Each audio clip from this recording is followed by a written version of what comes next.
Welcome to Our Next Existence by Katie and the Chorus. I'm Katie, former technology strategist turned reluctant spiritual medium, and I channel messages from the Chorus, a group of beings just beyond our sensory perceptions who are loving, expansive, and who greatly enjoy sharing their perspective of us.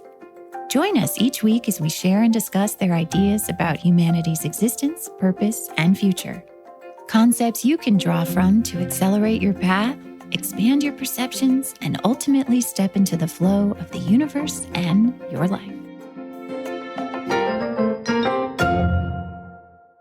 Something very funny and also not funny just happened. In this episode, we talk a little bit about anxiety, kind of a different perspective on anxiety disorders. And I was thinking to myself, it's really like a top-notch example of anxiety is a kid before an amusement park. Now, we are actually in the process right now of packing to take our son to an amusement park, and I have gone to great lengths to hide the fact that that's something that we're going to be doing while we're on this trip because I didn't want to deal with his anxiety and excitement over being able to go to this epic experience. So I'm sitting here thinking about that and thinking about how tomorrow's the day we fly. It's only a couple days away. This is the crunch time. I really got to make sure that he doesn't find out or it's going to be hellacious for the next 3 days. And as I'm sitting here thinking about that, he walks up to the door and taps on the glass of my office. And I say, "Come on in, I'm not recording."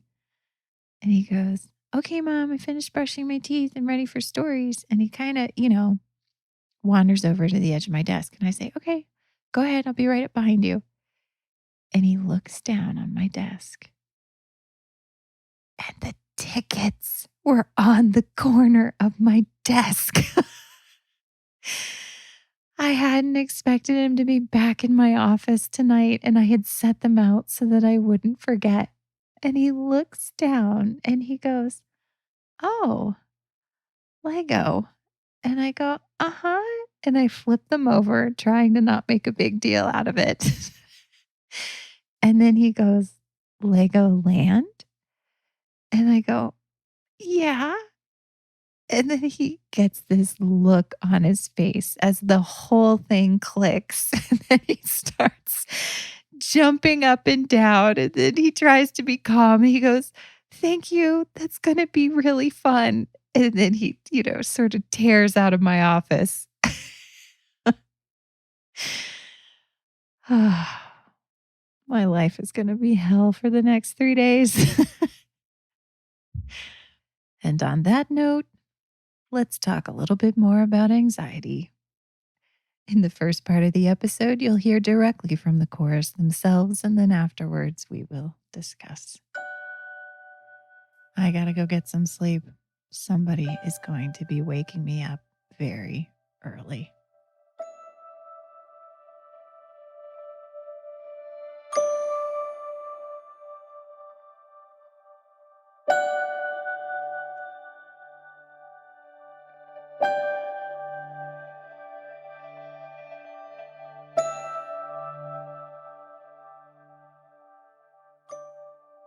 There are many ways that humanity is evolving right now. One of the ways of which we have spoken is in terms of your growing capacity or understanding of your energetic tools.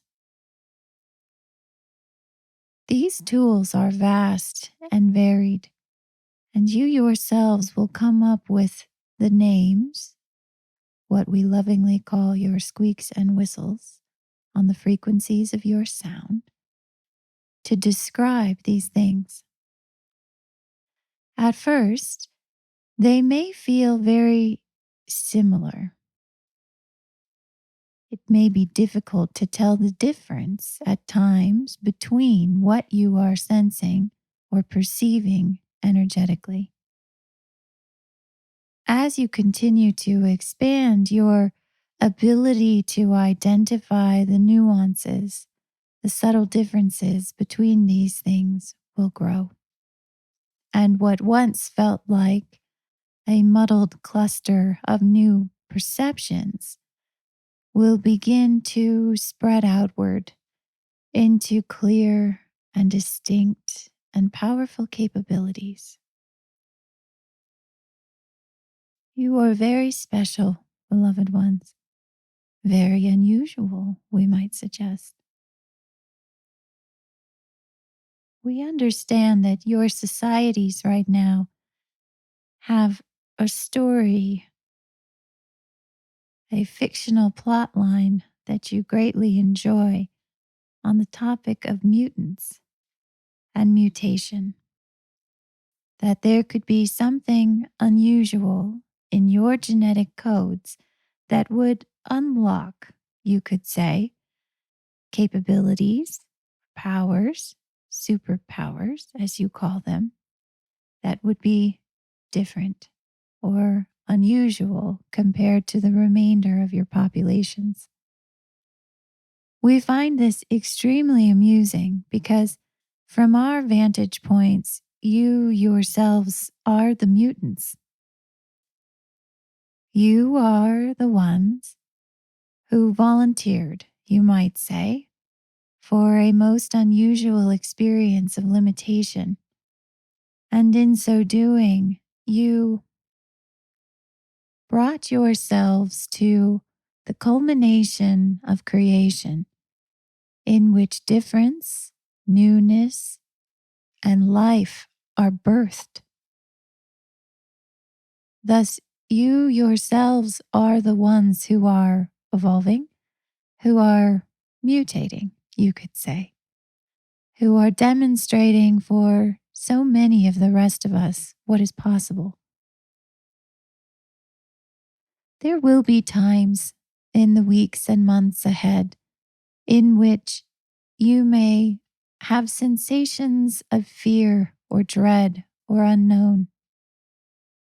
As you now know, this is a reflection of your ability to stand at what we would call the energetic fence line between the limitations of this game, which you created, and also the perception of new and different energy. And this perception of new and different energy is largely through a growing recognition of yourselves and what you are and are capable of. It is not always about something or someone else approaching. It is not always about some other event coming to fruition. Rather, it has more to do with each of you. In those moments, we would suggest that there is no ticking clock. There is no timeline. That this is all unfolding most beautifully and most lovingly. And as you feel that anxiety or that agitation, perhaps feel more a specialness, an understanding of a uniqueness that you are, that is growing ever so quietly and lovingly in the background. Turn towards yourselves and what just possibly you might be beginning to perceive about life and creation. From our perspective, there is no doomsday, as you call it.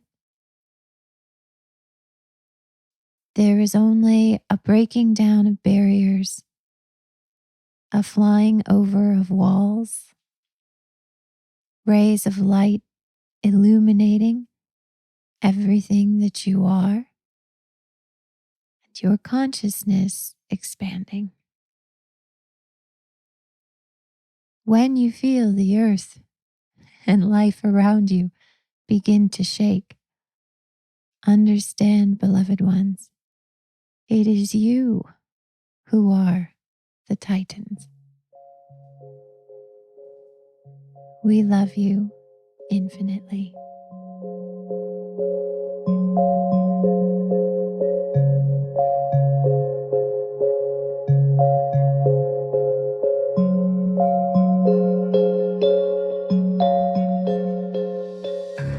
I don't know if you'll hear it in the final version of this episode because I usually edit out the long pauses when I'm channeling. But in that message from them, I was hesitating. I wish I could give you a play by play of what was going on inside of me, of what goes on inside of me broadly, I guess, when I channel. I'm having a conversation with them at the same time that I'm channeling. There is a sort of filtering process, I guess you could say, where I am receiving their concepts and understanding what they're talking about. But then I am also evaluating it and connecting it and sort of checking whether or not I think I heard them clearly and whether or not I believe this will be helpful.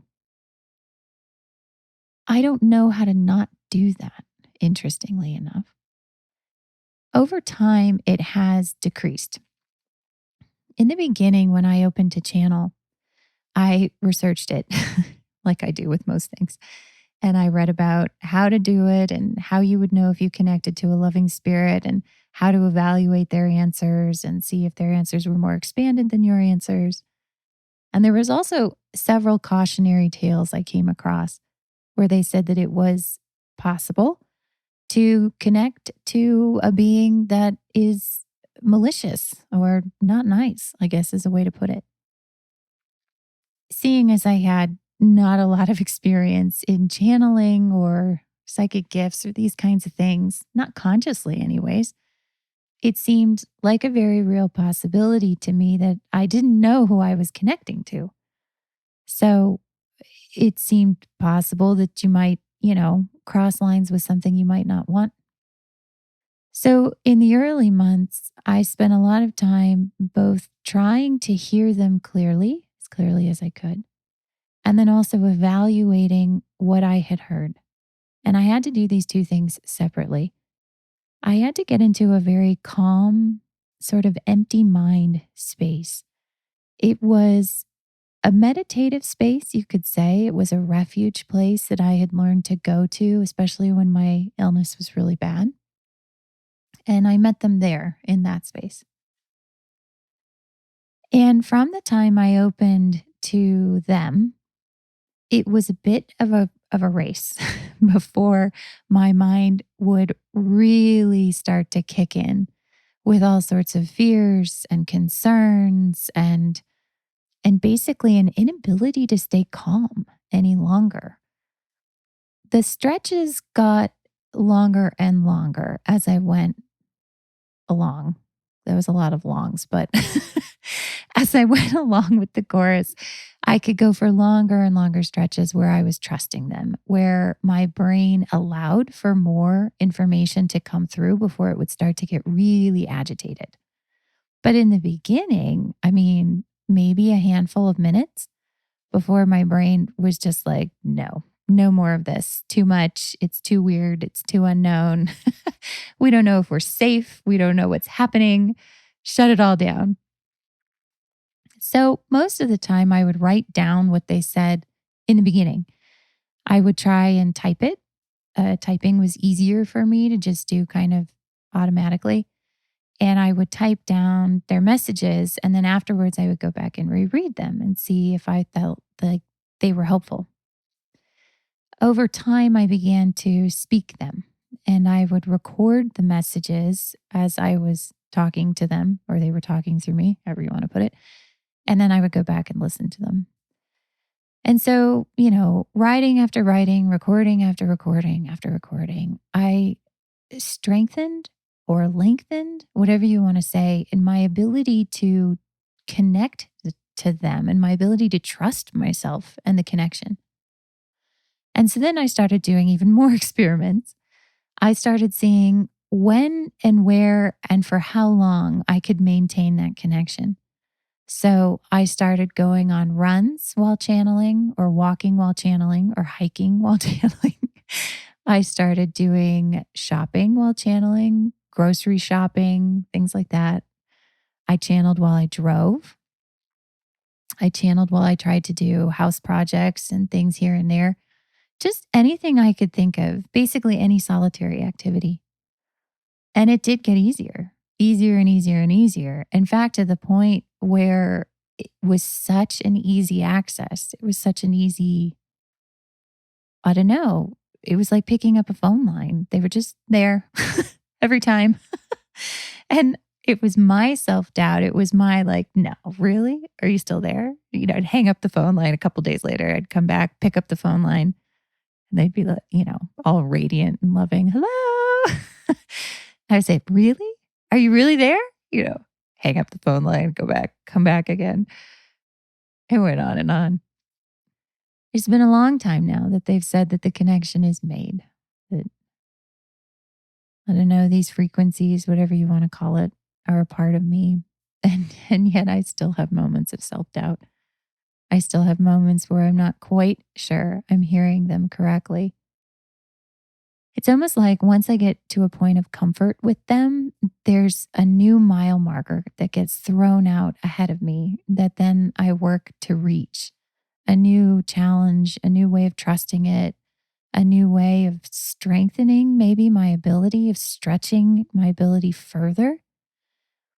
It was like that for many years. When I thought I had finally grown comfortable with a version of our ability to connect, then there was some other connection that came through, some other challenge that was further than I had ever reached. I thought that maybe that was done. But over the course of this podcast, there have been more messages that have been coming through off air, I guess you could say, more things that I'm starting to understand, more things that they're teaching me. And so while I can see the distance that I've come, I am still working on it, you could say. So they said a couple things today that I hesitated about. Some of the things they are alluding to, I am familiar with, very familiar with, but they do it in such a way that it's kind of like, well, which of these topics are you guys talking about? And which of these other things is brand new? And they sort of mash them all together and send them over. The things that I hesitated on were the specifics. So, firstly, when they brought up the idea of mutants, because I know that is not a simple topic for many people out there. I know geneticists, so even in the pure science world, there are things that we are uncovering about this. But then I also know through some friends and through some experiences that I've had that in the whole extraterrestrial domain, there are questions about our genetic origins, our lineages, this idea of mutation and whether or not mutation has happened naturally or has had some other causes. And these theories would be easy to laugh at from a distance. But honestly, once you start to wade into it just a little bit, there are a lot of very reasonable questions that people have. Now, the answers might seem very improbable or unreasonable, but to me, that doesn't actually negate the questions themselves. And then the chorus wraps up today with the word Titans. Now, this is funny on multiple levels for me, and they do this often. I have just been writing website copy because we were working on sort of a redesign of the website. And at a certain point in the website copy, I sort of jokingly alluded to them as, I don't know what I said, titans of non-physical clarity or something like that. And then today, I am recording a message for you all, which we sort of have like a contract, I don't know, I'm sort of like, all right, you guys say what, you think needs to be said on the show. And I sort of kind of try to just sit back and let it come out. Except today, of course, I was super judgy. It's like, I don't know that this is what you should say, guys. I don't know. And then the little stinkers wrap up the message today with the word Titans.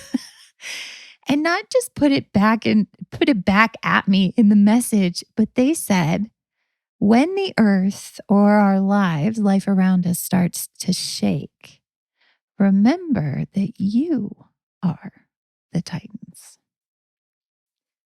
So, of course I'm hesitating as they're sending over these messages because I understand what they're saying and I know what they want me to say. And I'm not totally sure I feel comfortable saying it. It opens up a lot of questions that I don't really have answers to, honestly. Definitely led to a lot of late night research on the internet about Titans and Nephilim and Nephilim. Man, was that a rabbit hole? All right. So even though I can't tell you the entire history of our species at this juncture and whether or not we are truly physically descended from the Titans, I don't have an opinion on that yet, guys. Maybe I will one day. Hope to. I don't know. It's fascinating stuff. I can, however, talk about some other things in today's message. All right, so let's start with the first term of mutants and why the chorus is joking, sort of, when they say that to them, we are the mutants.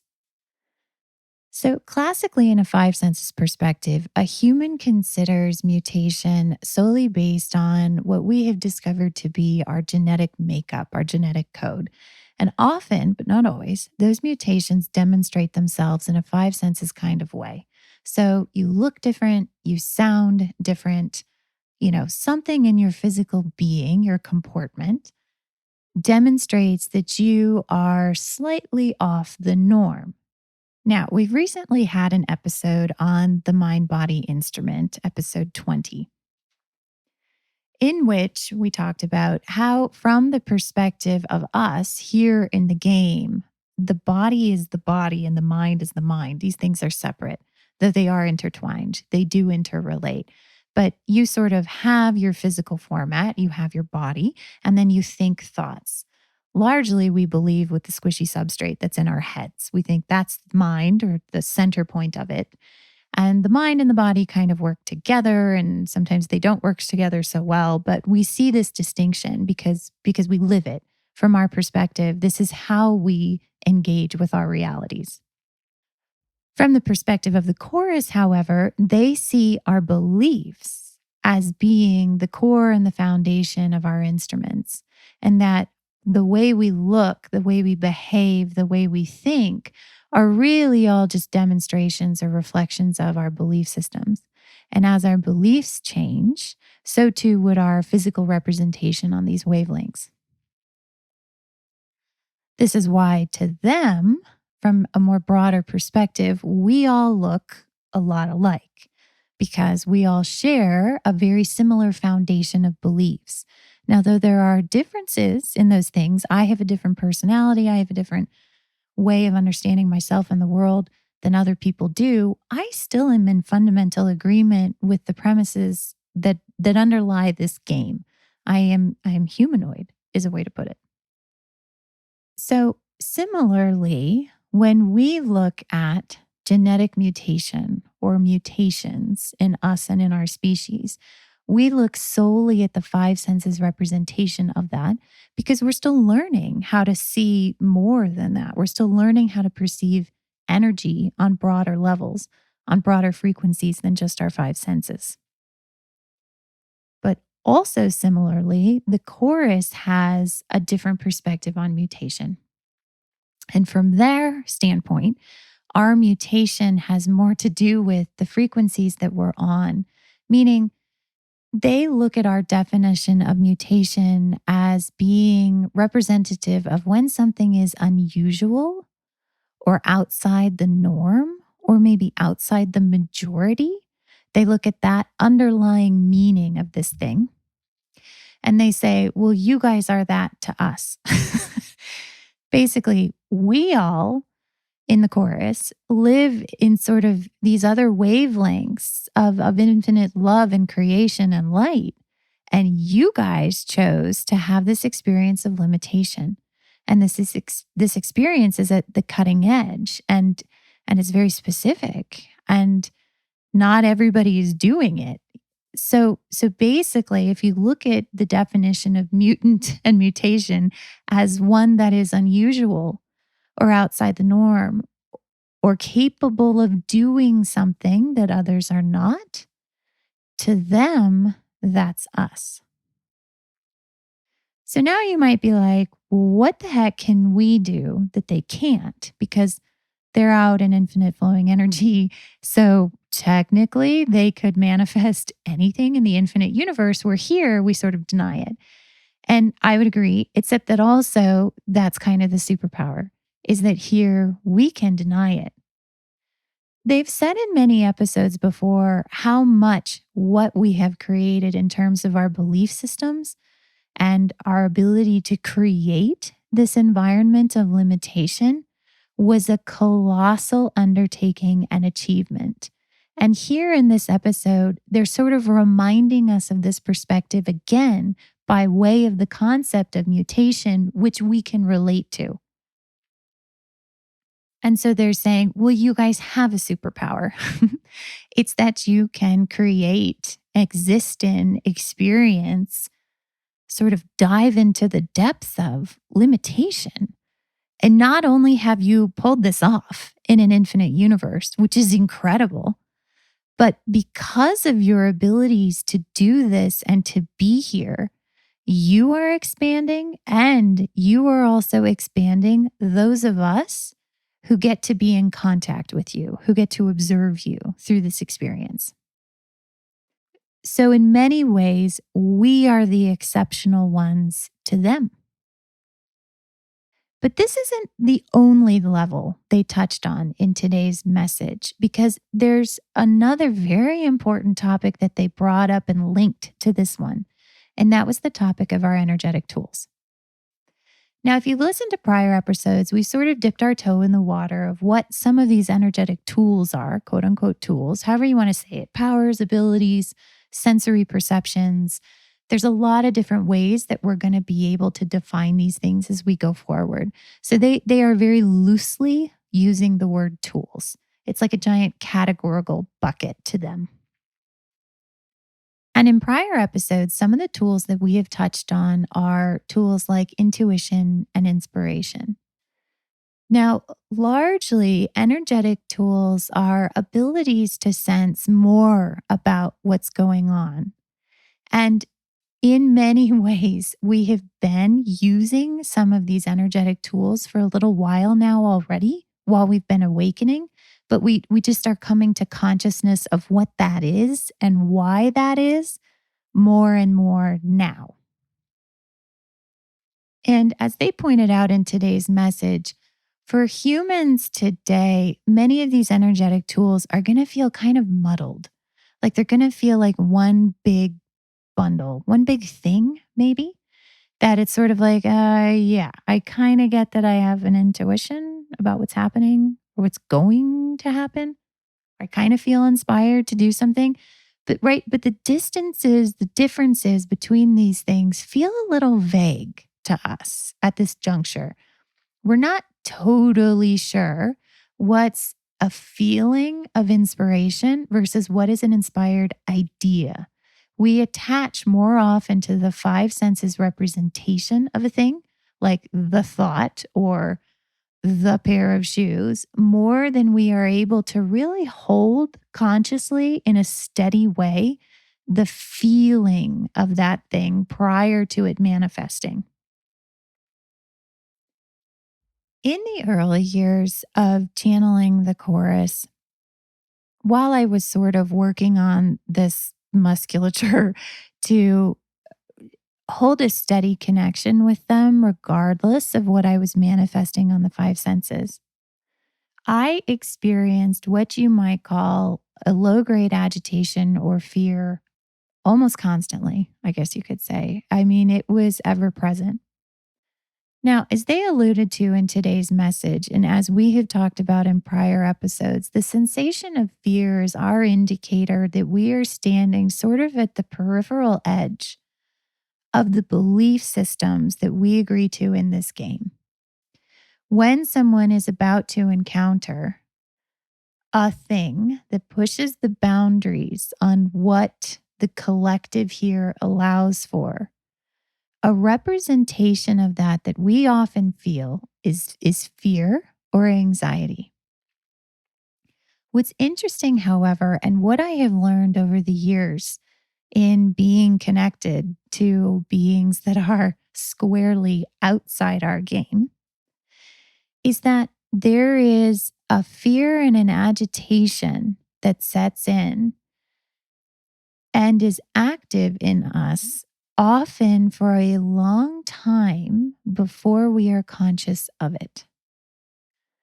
This was a major part of my awakening in terms of getting more comfortable with things that are outside of the norm. It's not just that I had fear when I was channeling the chorus.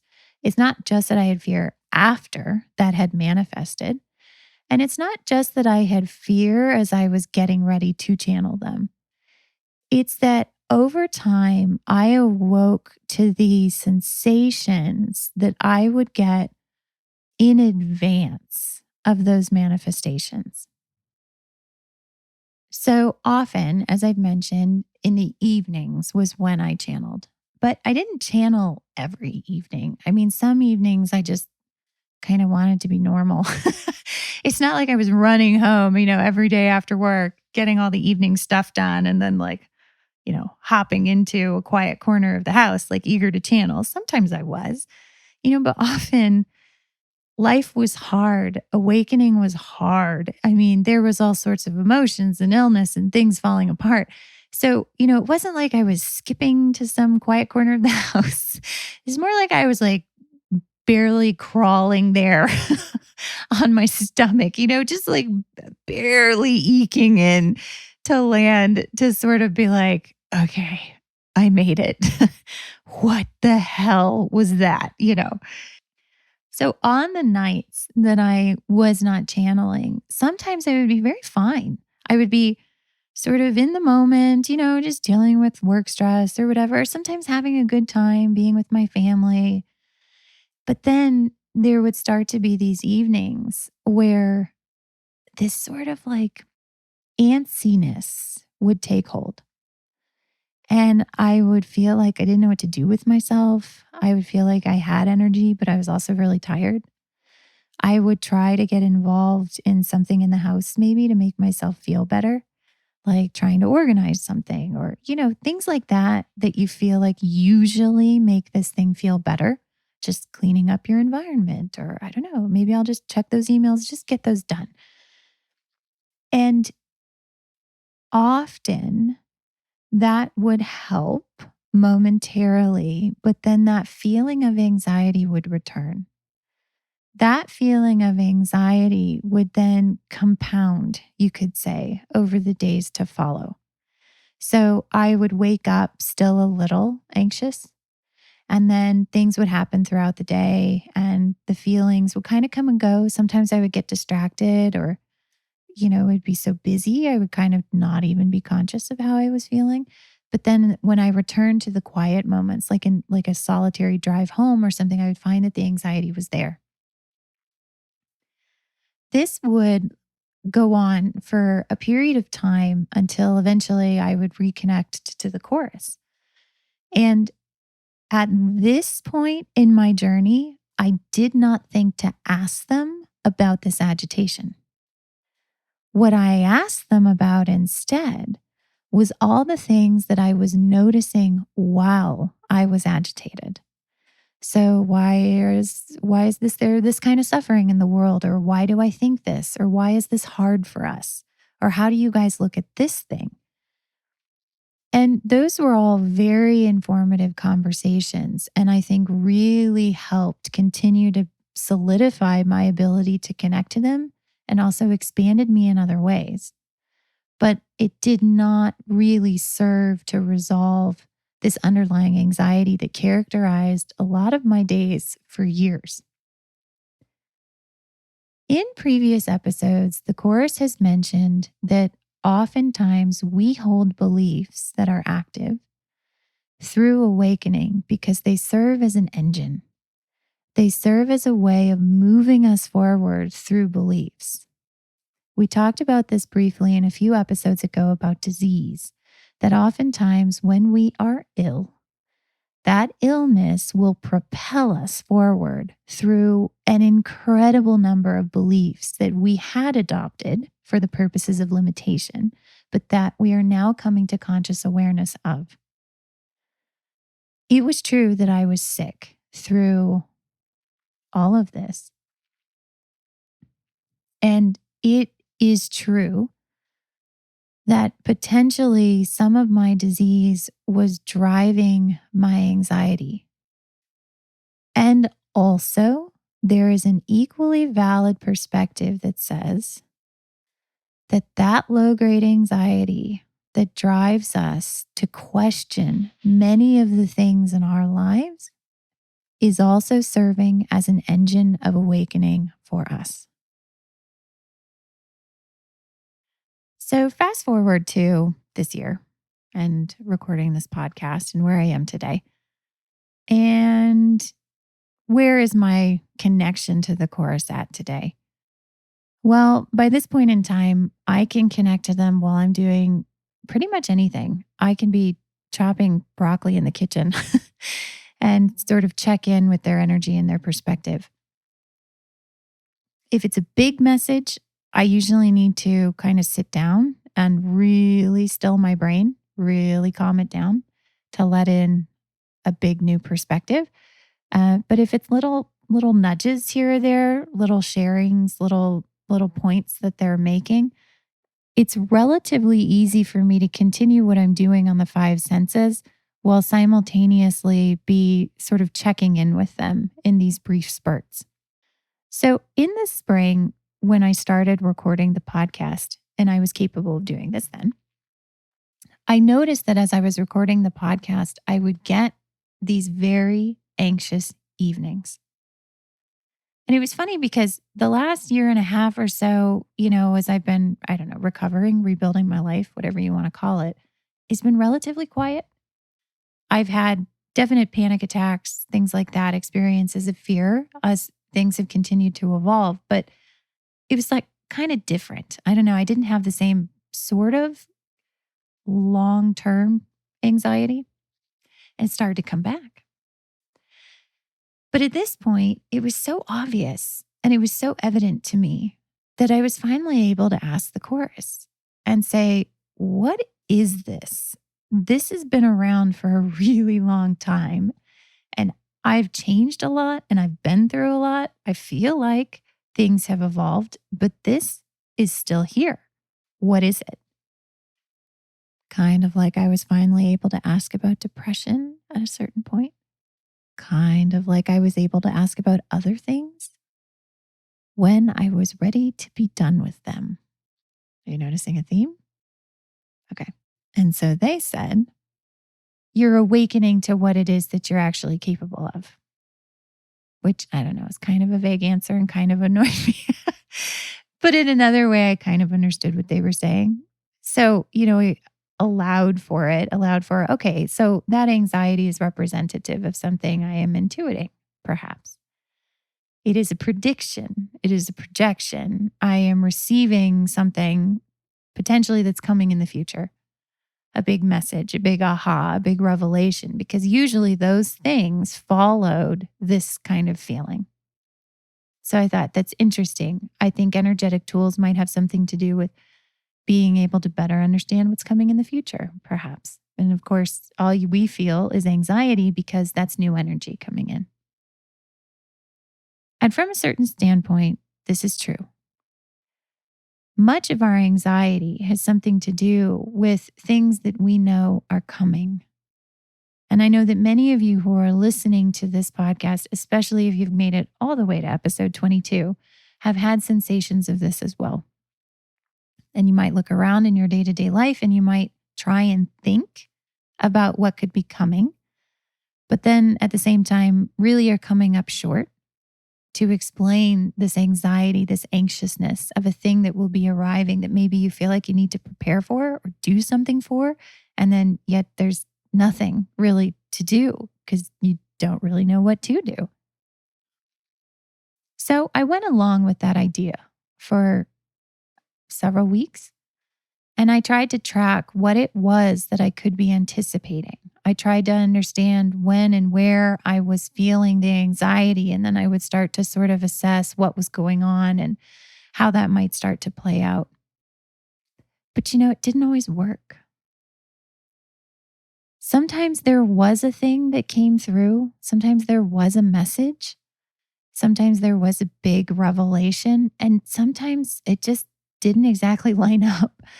Sometimes nothing came through or not in a period of time that I could understand or connect it to. Sometimes other stuff happened, which confused me because the sensations were similar and I didn't understand how they connected, how they lined up, how they matched. So I came back to the chorus again. I said, okay, I understand what you're saying, that this has something to do with how I am understanding what I'm doing. But I don't understand how this anxiety just keeps coming up. Like, if I understand that this is it, then why am I kind of bumping up into another wall? Why doesn't this feel expansive? Why doesn't this feel like it fits? Maybe you felt that too in these episodes. When you hit a new note, when something sinks in, there is a different kind of resonance. It just feels lighter, feels like you let something go. And this didn't feel like that. So I knew I hadn't quite gone far enough. And then they made a suggestion about trust that sunk in on a whole new level. If you listen to episode 5 on trust, you know that from their perspective, we basically created the idea of lack of trust. It's our basis, it's where we come from. We have an innate lack of trust in all things. And so we create fantastic experiences of reasons why we shouldn't trust. We energize the idea of lack of trust, and it has been a great part of our own limitations. One of the greatest ways that we experience lack of trust is in ourselves. We have all sorts of unconscious beliefs that lead us in the opposite direction from feeling, from trusting, from identifying, from being consciously aware of all the things that we would otherwise be able to perceive. We have, technically speaking, infinite energetic abilities. And we limited all of that to have this experience here. And one of the ways that we limited that perception was by not trusting them. So as I'm sitting at the kitchen table one night, feeling this anxiousness, feeling this anxiety sort of sweep over me all over again. And I start thinking about, what is it that's coming? What is it that I'm sensing the arrival of? And they made a suggestion about trust. I realized that it wasn't about trusting my perception of something forward in time on a mental projection. It wasn't about perceiving something in advance, although all of those things are possible. It had more to do with my awakening to my own trust of my own senses in that moment. I was feeling anxious that evening at that point at the kitchen table because I was sensing something in that moment. It had never been so direct before. It had never been so immediate. I always felt like, I don't know, it had to be somewhere else, somewhere ahead of me, somewhere outside of me, somewhere beyond me that I was perceiving. And in a way, I was gradually walking myself back towards a present moment presence where we receive more of what we are. And so I said to the chorus, "Someone's here now." And they said, "Yeah." I said, "I am sensing new energy that I am able to perceive right now." And they said, "Yes." And you know what? As soon as I acknowledged that possibility, as soon as I was able to see what I was capable of doing, that I was able to walk through enough beliefs of lack of trust to even reach that point and get there, within a few minutes of acknowledging the fact that I was truly sensing something in that moment, the anxiety went away. By all accounts, our species right now is going through a sort of anxiety crisis. There are a lot of people right now with what we call anxiety disorders. Now, in a limited environment of manifestation where there are only so many things that truly we can experience here, it is possible that anxiety could mean many different things energetically for many different people, but still be characterized on the five senses in the same way. I believe this to be true about anxiety.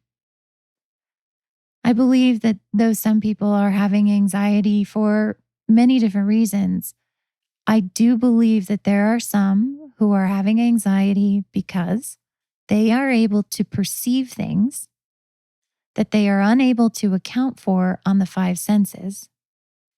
And what this is walking them towards is a present moment understanding of their abilities to perceive energy. Sure, maybe they're anxious over the state of the world. Maybe they're anxious over their kids. Maybe they're anxious over their jobs or their businesses or the health of other family members or their own health. There are any number of things that we could all list right now that would be cause for concern. Or also, they might be doing what I did for many years. They might be being driven by an engine at an accelerated rate through all sorts of beliefs. Beliefs about their relationships, about needing to earn, about following their passions, about trust, about ideas of life after death. They might be on a rocket through awakening, driven by a sensation that comes over them that they can't explain, but that is attention grabbing, is agitating, and gets us to move. I don't think I would have found those quiet corners in my house as often as I did if I wasn't overwhelmed by anxiety and fear and a whole lot of other emotions. And I don't know, it feels risky to say that maybe I'm done with that engine now that I'm finally seeing it for what it is. But maybe I am also starting to see it for what it is. As we said in episode 5 on trust, when you're done with the experience of the mysterious and the unknown, you start stepping into the known and a broader experience of trust in ourselves. The chorus thinks we're mutants because we volunteered for an experience of limitation that is unlike anything else that they've ever encountered. But there's actually another definition that they are alluding to in terms of calling out how exceptional we are. And it has to do with the sensation of anxiety, and it has to do with a lot of things that we've been talking about in this podcast so far. There is a trait, there is a thing that makes humankind unique, whether we are here on these wavelengths of limitation or elsewhere. What do you think that could be? It's kind of hard to guess at times, isn't it? I mean, what are we like when we're not here and limited? Who knows? But the chorus has an idea, and it's something that they have been pointing out to me for a number of years. There is something that we experience here that is part of our larger energetic selves. as they have expressed, even here, we could not deny this aspect of who we are. And that is nothing less than our emotions. From the viewpoint of the chorus, not only are we mutants or are we unusual because of the experience that we are having here very powerfully and what we are teaching others by way of this experience, but also we have a unique trait, which they call our emotions. It's difficult for most of us to even imagine existence without emotions. But in an infinite universe, this is possible. That anxiety that we feel, that fear that we feel, all those other emotions too, are a very special, very unique way that we are able to perceive energy that not all life shares with us. There are other ways to perceive energy, but by our agreement to participate in this experience of limitation, by conscious recollection, we have perceived none.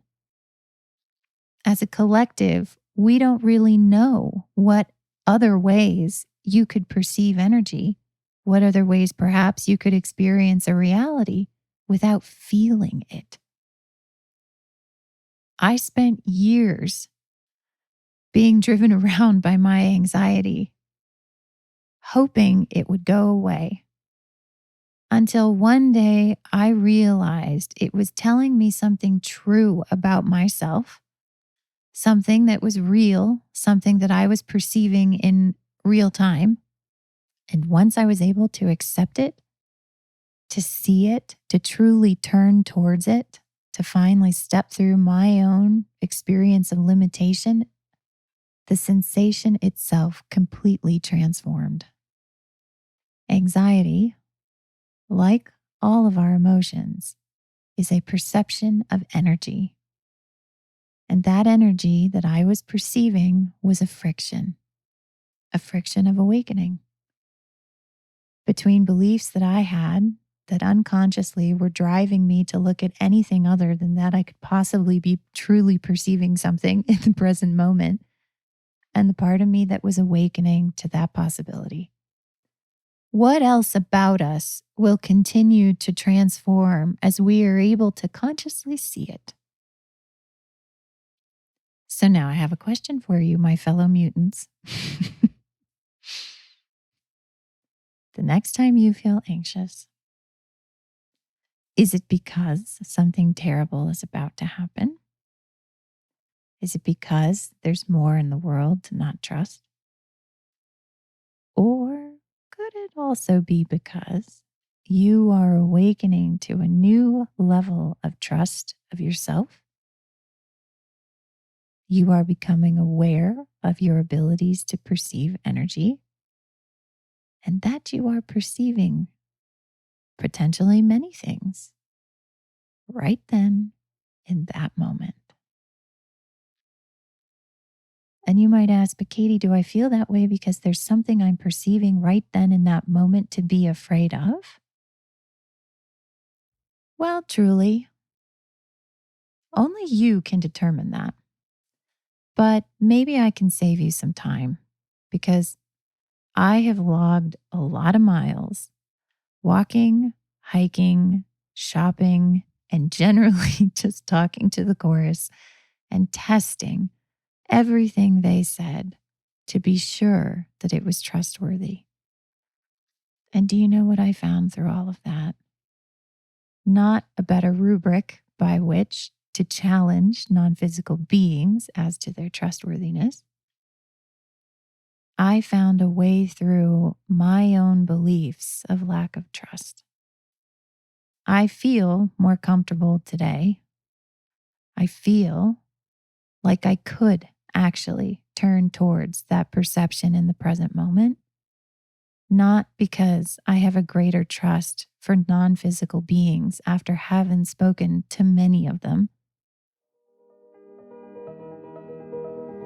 I feel that way because I trust me.